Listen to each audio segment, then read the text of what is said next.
Salam sejahtera, saudara-saudara yang terkasih dalam Tuhan Yesus Kristus. Senang sekali bertemu lagi dalam persekutuan doa malam GKI Taman Cibunut, Bandung. Saya berharap kita semua dalam keadaan sehat, semangat, dan jangan lupa bahagia. Apapun yang terjadi dalam kehidupan kita, tidak boleh tidak bahagia. Kami terus berdoa untuk Bapak Ibu yang sedang dalam pemulihan kesehatan, anak-anak, teman muda yang saat ini sedang merintis studi ataupun pekerjaan, dan juga teman-teman lain yang saat ini sedang bergumul dengan berbagai macam persoalan. Tetap tangguh dan tetap menyerahkan semuanya kepada Tuhan. Doa malam hari ini saya beri tema Janji Tuhan di badai topan keras. Nats yang dipilih Sakaria pasal 2 ayat 10. Sakaria pasal 2 ayat 10 ini konteksnya adalah bangsa Israel yang ada dalam pembuangan yang dijanjikan Tuhan kelepasan. Mari saudara kita mulai dengan bernyanyi bersama dari Kidung Jemaat 439.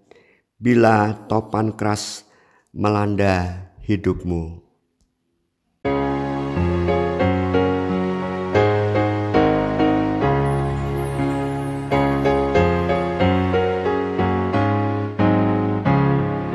Bila topan keras melanda hidupmu, bila putus asa dan letih lesu, berkat Tuhan satu-satu hitunglah, kau niscaya kagum oleh kasih-Nya. Berkat Tuhan mari hitunglah, kau kan kagum oleh kasih-Nya. Berkat Tuhan mari hitunglah, kau niscaya kagum oleh kasih-Nya.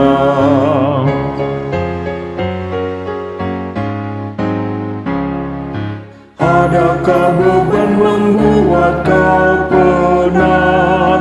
Salib yang kau pikul menekan berat.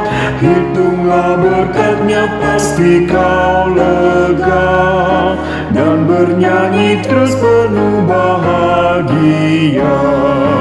Berkat Tuhan mari hitunglah, kau kan kagum oleh kasih-Nya. Berkat Tuhan mari hitunglah, kau niscaya kagum oleh kasih-Nya. Mari kita bersatu dalam doa. Tuhan, kami bersyukur kepadamu. Setiap hari kehidupan kami disertai oleh Tuhan. Kadang kami merasakan hidup kami seperti pujian yang kami nyanyikan tadi. Ada topan keras melanda kehidupan kami, yaitu pergumulan-pergumulan hidup yang membuat kami putus asa dan letih lesu dalam kehidupan ini. Tetapi di tengah kami menjalani semuanya dan menyerahkan semua kepada Tuhan, kami bisa melihat berkat Tuhan yang datang, yang banyak, yang melimpah, yang memberi kami kekuatan untuk memiliki harapan kembali, keluar dari keputusasaan, keluar dari letih lesu, keluar dari penat, dan kami menjadi orang yang menemukan kembali betapa bahagianya menjalani kehidupan ini di tengah segala pergumulan bersama dengan Tuhan sendiri. Oh Tuhan, pimpinlah kami merenungkan firman-Mu hari ini. Biarlah kami mendapatkan kekuatan di tengah badai topan keras dan melihat janji Tuhan di sana. Inilah doa kami Tuhan, kami panjatkan di dalam tangan kasih Tuhan Yesus Kristus. Amin. Mari saudara kita membaca firman Tuhan dari kitab Sakaria pasal 2 ayat 10. Bersorak-sorailah dan bersukarialah, Hai putri Sion, sebab sesungguhnya aku datang dan diam di tengah-tengahmu. Demikianlah firman Tuhan. Saudara-saudara yang terkasih dalam Tuhan Yesus Kristus, kadang dalam hidup ini kita bingung dan bertanya-tanya, mengapa penderitaan dan pergumulan berat juga yang kita hadapi tidak selesai-selesai? Mengapa doa-doa tidak dijawab oleh Tuhan? Ya, kita mulai mempertanyakan kehadiran Tuhan, karya Tuhan dalam kehidupan kita. Dalam situasi seperti ini, ada orang yang bisa mengatakan pada kita bahwa iman kita mulai lemah. Tetapi saya ingat sekali apa yang dikatakan dulu dosen saya kepada saya sewaktu kami belajar tentang dogmatika. Dulu namanya seperti itu, tetapi sekarang namanya sudah teologia sistematika, yang belajar tentang pokok-pokok keyakinan iman Kristen dari berbagai macam keyakinan gereja. Justru dosen saya berkata, kalau iman kita bertanya, di mana Tuhan? Mengapa Tuhan tidak menyertai saya? Mengapa hidup saya penuh pergumulan dan Tuhan diam saja? Di mana Tuhan? Apakah hadir dalam hidup saya? Justru itu bukan menunjukkan kelemahan iman. Justru orang itu menunjukkan bahwa dia adalah orang beriman. Ya, begitulah orang beriman. Jadi di saat kondisi yang baik-baik saja, ia mengucap syukur seperti ini. Puji Tuhan, aku merasakan kekuatan Tuhan. Dan di saat-saat ia merasa pergumulan begitu berat, dia bertanya, di mana engkau Tuhan? Mengapa tidak menolong aku? Pikiran, hati kita semua kita arahkan ke Tuhan, baik dalam bentuk syukur ataupun bentuk pertanyaan-pertanyaan, mengapa Tuhan tidak menolong saya? Keadaan seperti ini positif-positif saja. Itu keadaan orang beriman. Ia tidak mencari jalan yang lain, tetapi ia tetap kepada Tuhan dalam bentuk pertanyaan, di mana Tuhan engkau? Namun memang biasanya pertanyaan-pertanyaan itu kalau tidak segera diatasi dengan baik, maka bisa menimbulkan keputusasaan. Bisa menimbulkan juga keletih lesuan dalam menjalani kehidupan sehari-hari.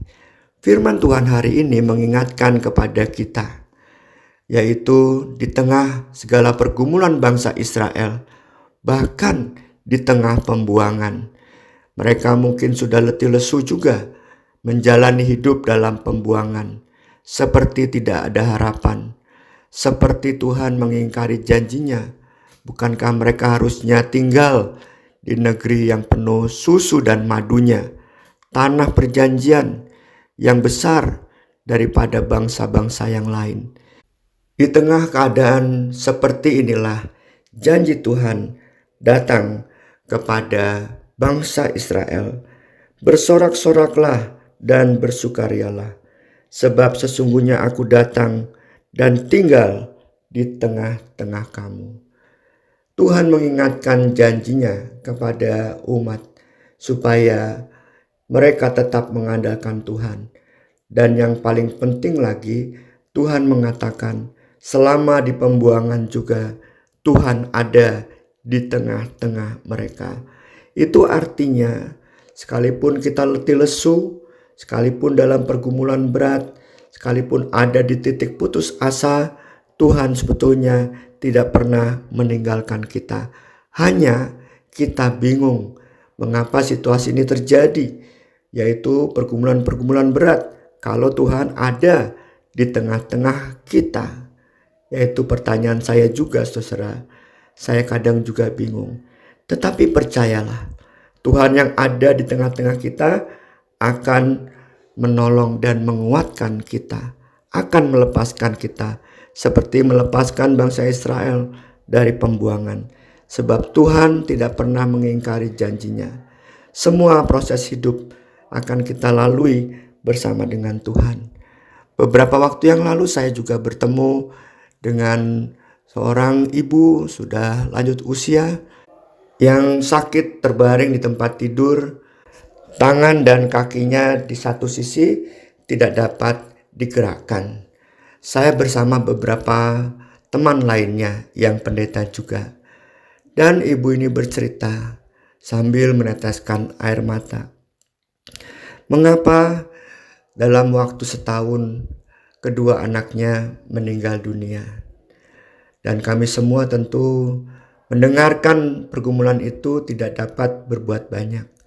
Dan dia juga merasakan betapa sekarang sungguh susah karena ia sendiri sakit, tidak bisa banyak berbuat apa-apa. Lalu seorang menghiburnya, percayalah kepada penyertaan Tuhan. Lalu seorang lagi menghiburnya, tante harus kuat, kita semua bersama tante. Kemudian saya berkata, tante, selama tante sakit, sudah siapa saja yang datang ke sini?